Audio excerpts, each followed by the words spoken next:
ये तस्वीर जो आप अपने स्क्रीन पर देख रहे हैं, ये साईं बाबा ने खुद ने 8 फरवरी 1915 को शिरडी साठेवाड़ा से अपने एक भक्त के यहाँ पर मध्य प्रदेश के एक जिला हरदा में भेजी थी। और ऐसा क्या हुआ कि इस तस्वीर के आगे 2 मरे हुए चूहे मिले उस भक्त को। ये कहानी आज से सालों पहले की है और अप्रॉक्सली बताऊं तो लगभग 110 साल 111 साल हो गए इस कहानी को।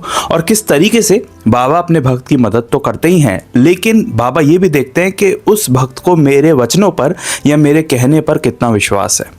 साल था 1915। सद्दू भाई नायक यानी कि सदाशिव राव नायक नाम के बाबा के एक भक्त थे और वो हरदा में रहा करते थे मध्य प्रदेश में। 1912 से ही उनके घर में जो है बाबा से रिलेटेड पूजा शुरू हो चुकी थी, जिसमें उनका पूरा परिवार ही बाबा को बहुत मानता था। सद्दू भैया नायक जो है वो अपने गांव हरदा में थे एक बार, और वहीं पर शिरडी में सन 1915 में 8 फरवरी के दिन द्वारका माई में बाबा अपने 2 भक्तों को बालकराम और मुक्ताराम दोनों को अपने पास बुलाते हैं और बोलते हैं कि साठेवाड़ा में जो मेरी तस्वीर रखी हुई है उसको लेकर जाओ मेरे भक्त के पास जो कि हरदा में रहता है। क्योंकि बाबा का आदेश था तो भक्त मुक्ताराम और बालकराम जो है साठेवाड़ा जाते हैं और बाबा की इस तस्वीर को जो अभी आपको स्क्रीन पर दिख रही है इसको वहाँ से उठाते हैं और वहाँ से लेकर चले जाते हैं हरदा। दूसरी तरफ हरदा में प्लेग बीमारी जो है वो बहुत तेज़ी से फैल रही थी। प्लेग बीमारी जैसे कि आज से कुछ साल पहले कोरोना आया था, ठीक वैसे ही 100 से भी ज़्यादा साल पहले प्लेग नाम की एक महामारी फैलती थी। और उससे होता ये था कि अगर किसी के घर में मरे हुए चूहे मिलते थे तो इससे ये मालूम पड़ जाता था कि प्लेग का वायरस उस घर में फैल चुका है, और जिस वजह से उस घर में रहने वाले हर एक व्यक्ति की मृत्यु तय थी लगभग। तो हुआ ये कि हरदा और हरदा के आसपास प्लेग बीमारी बहुत तेज फैलने लगी। उसी बीच 1915 में जब ये तस्वीर लेकर बाबा ने मुक्ताराम और बालकराम को भेजा तो दूसरी तरफ हरदा में वहीं पर सुबह सद्दू भाई नायक को बाबा ने एक सपना दिया और अपने आगमन किस तरीके से बाबा उनसे मिलने आ रहे हैं ये बाबा ने दिखाया। सपने में वो देखते हैं कि नदी के किनारे बाबा जो है वो गेहूं की बोरियां लेकर आ रहे हैं। सपना वही समाप्त हो जाता है और उसी दिन दोपहर में बालकराम और मुक्ताराम हरदा में पहुंच जाते हैं सद्दू भाई नायक के घर। सद्दू भाई नायक उनको देखकर बहुत चौंक जाते हैं और सद्दू भाई नायक उनसे पूछते हैं उनके आने की वजह। उसके बीच बालकराम और जो मुक्ताराम होते हैं वो बाबा की तस्वीर उन्हें सौंपते हुए कहते हैं कि शिरडी में साईं बाबा का ऐसा आदेश था कि ये तस्वीर साठेवाड़ा से और तुम्हारे घर आ जाए, तो इसलिए हम ये तस्वीर तुम्हें देने आए हैं। सद्दू भाई नायक बहुत प्रसन्न होते हैं क्योंकि बाबा ने उन्हें सुबह ही जो सपना दे दिया था जिसके अनुसार बाबा आने वाले हैं ये उनको हिंट दे दिया था। अब उस तस्वीर को अपने पास रख लेते हैं और आज भी उनके वंशजों के पास ये तस्वीर मौजूद है।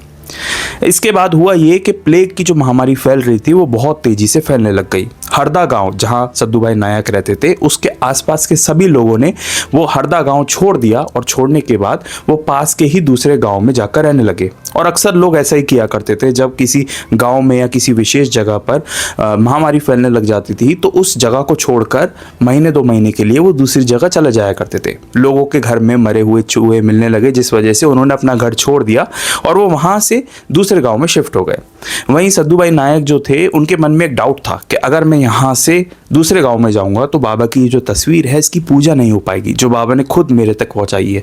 तो इसलिए मैं ऐसा काम करता हूँ कि इस तस्वीर को लेकर ही दूसरे गांव चला जाता हूँ, लेकिन वो करने के लिए भी बाबा की परमिशन की ज़रूरत है।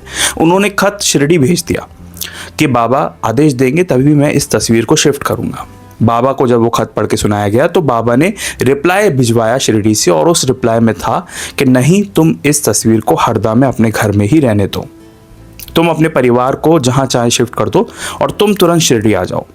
ऐसा कह के जब उनके पास खत पहुँचा तो जो सद्दू भाई नायक और उनका जो बेटे जो थे, सद्दू भाई नायक के जो बेटे थे वो और उनका जो परिवार है वो दूसरे पास पड़ोस के गांव में शिफ्ट हो गया और सद्दू भाई नायक शिरडी आ गए।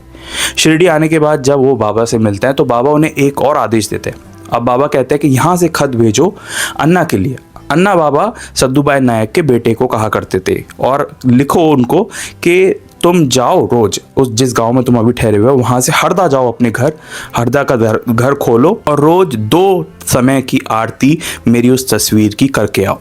अब ये आदेश सुनकर जो सद्दू भाई नायक थे वो बहुत घबरा गए, क्योंकि एक तो पूरा गांव खाली, उस पे से महामारी, और उस पे से बाबा का ये आदेश है कि मेरे बेटे को, जो कि अभी छोटा ही है, वो जाए और वहाँ पर जाके बाबा की आरती करे। लेकिन बाबा का आदेश था, तो यहाँ पर सद्दू भाई नायक ने 1% भी नहीं सोचा, ना 1% भी डाउट किया। उन्होंने वो खत अपने बेटे को लिख दिया और उस खत में लिखा कि तुम रोज जाया करना, सुबह जाओ, आरती करो दोनों समय की, और उसके बाद शाम को वापस जहाँ तुम अभी ठहरे हुए हो वहाँ आ जाओ। उनके परिवार में डर का माहौल तो था, लेकिन बाबा का आदेश था, तो सद्दू भाई नायक के बेटे और उनके साथी, 2 साथी और अपने गांव हरदा जाया करते थे हर रोज, जो कि पूरा गांव खाली हो चुका था। हरदा में अपने घर जाते, अपने घर का दरवाजा लॉक खोलते, वहां जाकर बाबा की तस्वीर के आगे आरती करते और लौट आते थे। ऐसा कार्यक्रम कुछ समय चला। एक दिन जब उनके बच्चे और 2 साथी उस घर में गए तो वो देखते हैं, जैसे गेट खोलते हैं तो बाबा की तस्वीर के आगे 2 मरे हुए चूहे थे। ये देखकर उनके हाथ पैर फूल गए, क्योंकि चूहे मरे हुए मिलना का मतलब ये होता था कि जो प्लेग का वायरस है वो फैल चुका है और उस घर में आने या जाने या रहने वाले की मृत्यु तय थी। वो बच्चे बिल्कुल हैरान खड़े रह गए, लेकिन किसी तरह से उन्होंने हिम्मत जुटाई और उन्होंने सोचा कि बाबा का आदेश था तो मुझे कोई भी नहीं छू सकता। वो सद्दू भाई नायक के बेटे और उनके दोनों साथी आगे गए और बहादुरी से उन चूहों को उठाकर बाहर फेंका, और तब भी बाबा की दोनों समय की आरती करी, और आरती करने के बाद, घर बंद करने के बाद, वापस वो जिस गांव में ठहरे हुए थे वहां चले गए। ये खत उन्होंने शिरडी भेजा। शिरडी में जब इस खत को सद्दू भाई नायक पढ़ते हैं तो वो बहुत हैरान हो जाते हैं और कांपते हुए द्वारका माई जाते हैं। बाबा को सारी घटना के बारे में बताते हैं कि बाबा अब क्या होगा मेरे परिवार का। बाबा मुस्कुराते हैं और कहते हैं कि वो ईश्वर सबका मालिक है, वो अल्लाह सबका मालिक है, उसके आगे किसी की कुछ नहीं चलती, और तुम निश्चिंत हो जाओ, तुम्हें कुछ भी नहीं होगा, ना ही तुम्हारे परिवार को होगा। ऐसा कहने के बाद ही सद्दू भाई नायक को थोड़ी सी हिम्मत आई और ठीक वैसा ही हुआ। 2 महीने तक वो लगातार उस गांव में जाते थे, वहां पूजा करते थे उस तस्वीर की और लौट के आते थे।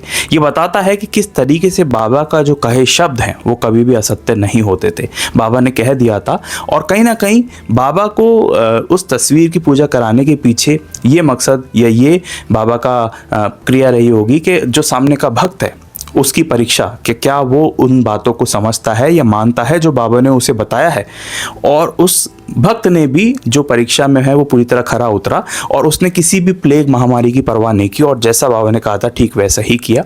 उसे बीमारी क्या, उसके किसी भी परिवार के सदस्य को बीमारी छू भी नहीं पाई, जबकि उस घर में ही 2 मरे हुए चूहे निकले थे। तो ये बताती है कि बाबा के जो शब्द होते थे उस पर डाउट करना बहुत भक्तों के लिए ईजी होता था, लेकिन जो बाबा को सच्चे दिल से मानता था वो बिल्कुल भी डाउट नहीं करता था, और बाबा ने जो कह दिया वो पत्थर की लकीर थी। तो जिस वजह से सद्दू भाई नायक की जो परीक्षा ली बाबा ने अपनी तस्वीर भेजने के बाद और प्लेग महामारी फैलने के बाद भी, उसमें वो सफल हुए। और ये जो कहानी है ये सद्दू भाई नायक के बेटे जो सब इंस्पेक्टर भी रहे हैं उन्होंने बताई थी 1966 में साई लीला मैगजीन में, जिसमें वो बताते हैं कि वो और उनके पिताजी ने ये समय भी देखा है जब प्लेग महामारी के बीच में बाबा ने उनकी रक्षा की। अगर आप बाबा से जुड़ना चाहते हैं, ये बाबा के भक्तों से जुड़ी हुई ऐसी अनोखी कहानियां जानना चाहते हैं, या हिस्ट्री का वो समय देखना चाहते हैं जब बाबा और बाबा के भक्तों के बीच में क्या बातें हुआ करती थी, तो आप इस चैनल को भी सब्सक्राइब कर सकते हैं।